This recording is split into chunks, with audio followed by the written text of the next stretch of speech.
In this podcast episode, Dr. Jay Wiles takes a deep dive into heart rate variability, HRV, explaining what it is, what it measures, and why it's gaining so much interest today. From the foundations of the nervous system and autonomic regulation to the practicalities of HRV measurement, its limitations, and innovative interventions like resonance breathing and biofeedback, Dr. Wiles offers a comprehensive masterclass. He also addresses common misconceptions, the nuanced relationship between stress and HRV, and the importance of combining HRV practices with lifestyle factors such as sleep and exercise. Dr. Wiles introduces heart rate variability as the most powerful non-invasive biomarker we have for assessing how our nervous system adapts to internal and external stimuli. HRV is essentially the variation in time intervals between successive heartbeats, measured in milliseconds. Rather than the heart beating like a perfect metronome, a healthy heart shows a natural, dynamic fluctuation in those intervals driven by complex nervous system responses. This variability reflects the nervous system's flexibility, adaptability, and resilience to stressors, key factors in our overall well-being.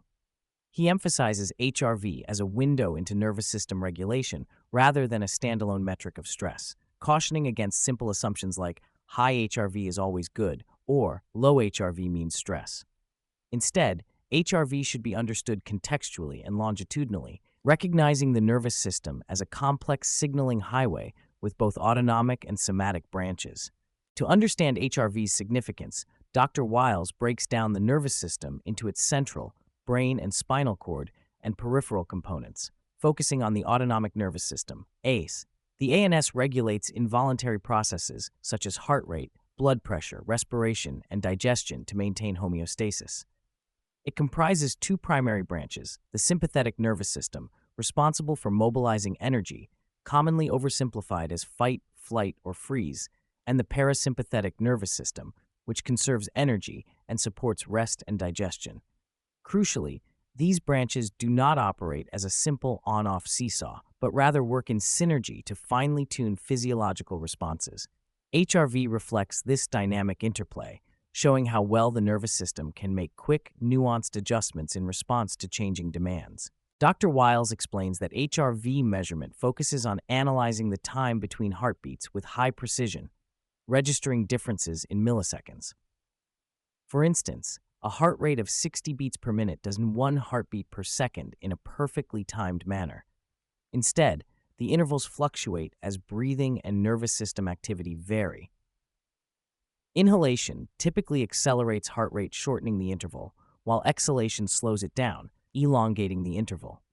He underscores a key insight that healthy HRV patterns look chaotic rather than uniform. This variability is a sign of adaptability, whereas a heart beating like a metronome suggests regulatory issues.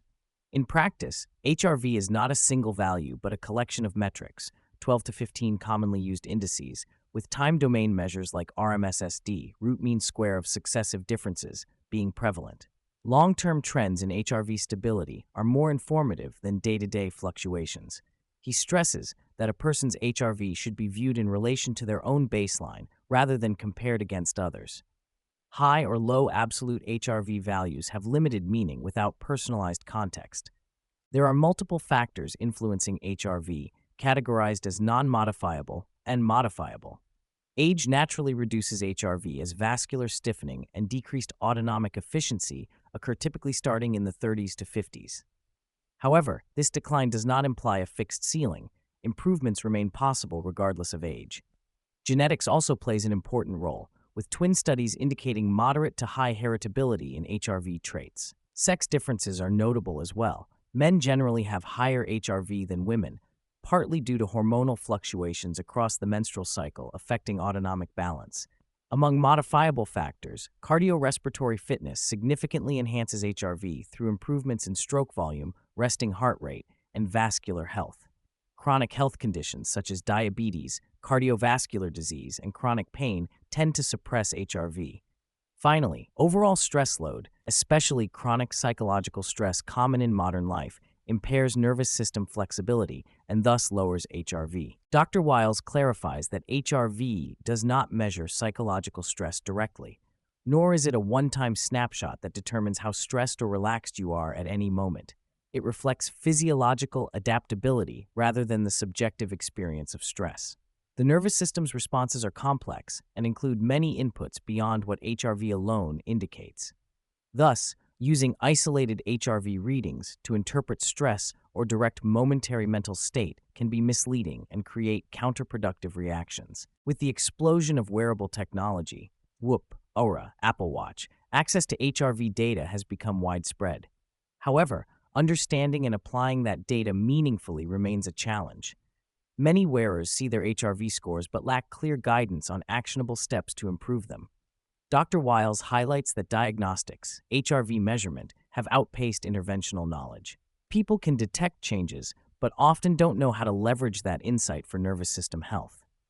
Education and practical tools to translate HRV insights into daily behavioral and physiological improvements are crucial. A fundamental distinction is drawn between state changes, acute temporary shifts, and trait changes, longer-term adaptations in nervous system function.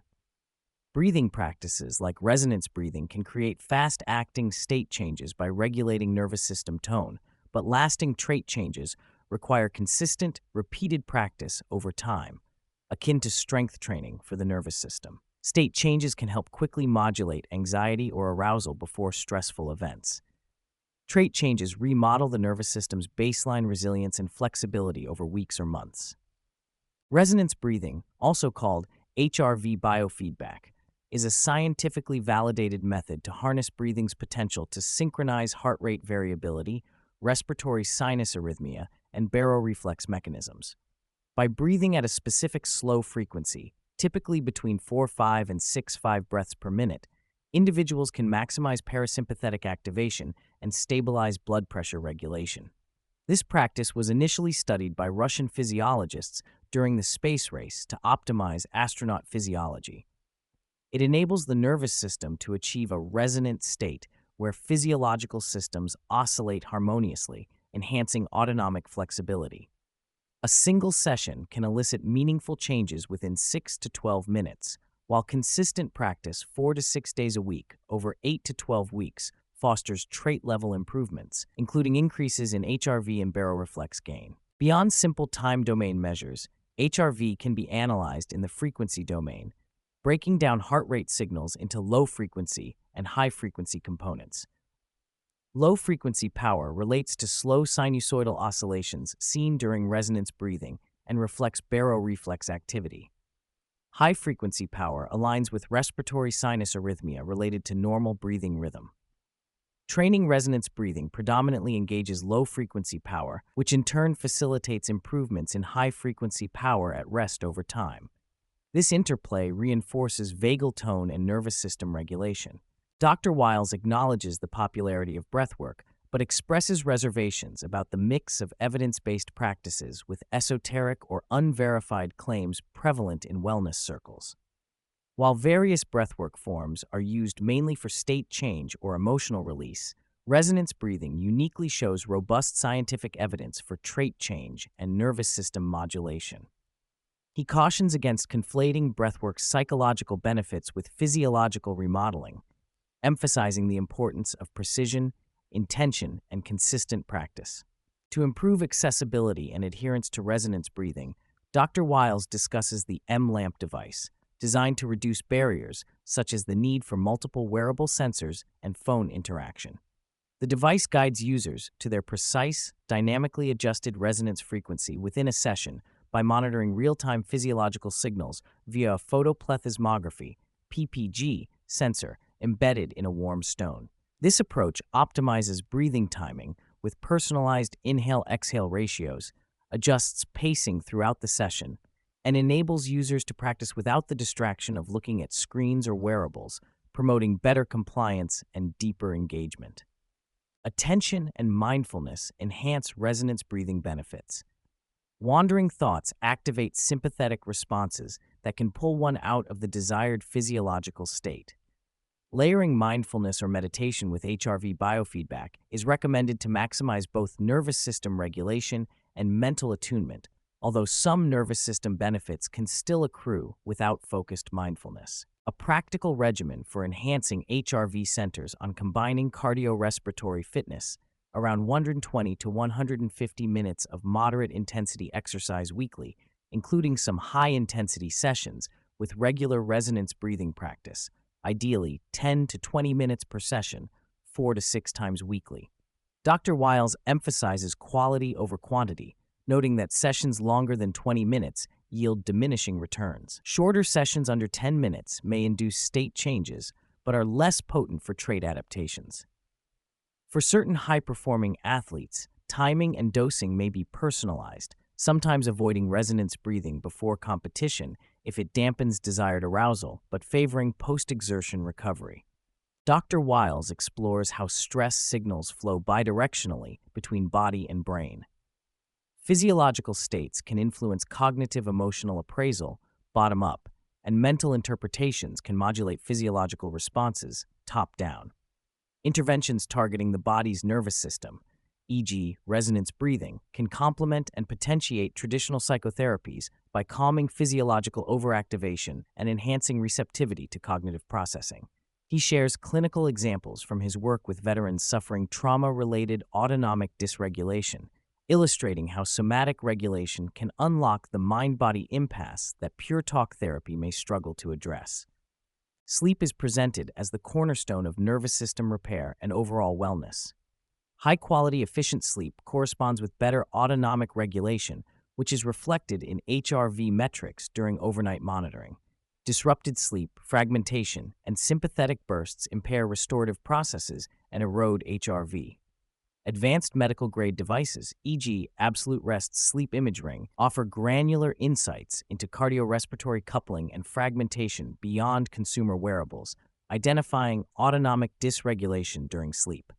Incorporating resonance breathing before bedtime can improve these sleep metrics and promote deeper, more restorative sleep stages over time. Dr. Wiles cautions against over-reliance on HRV as a singular health metric.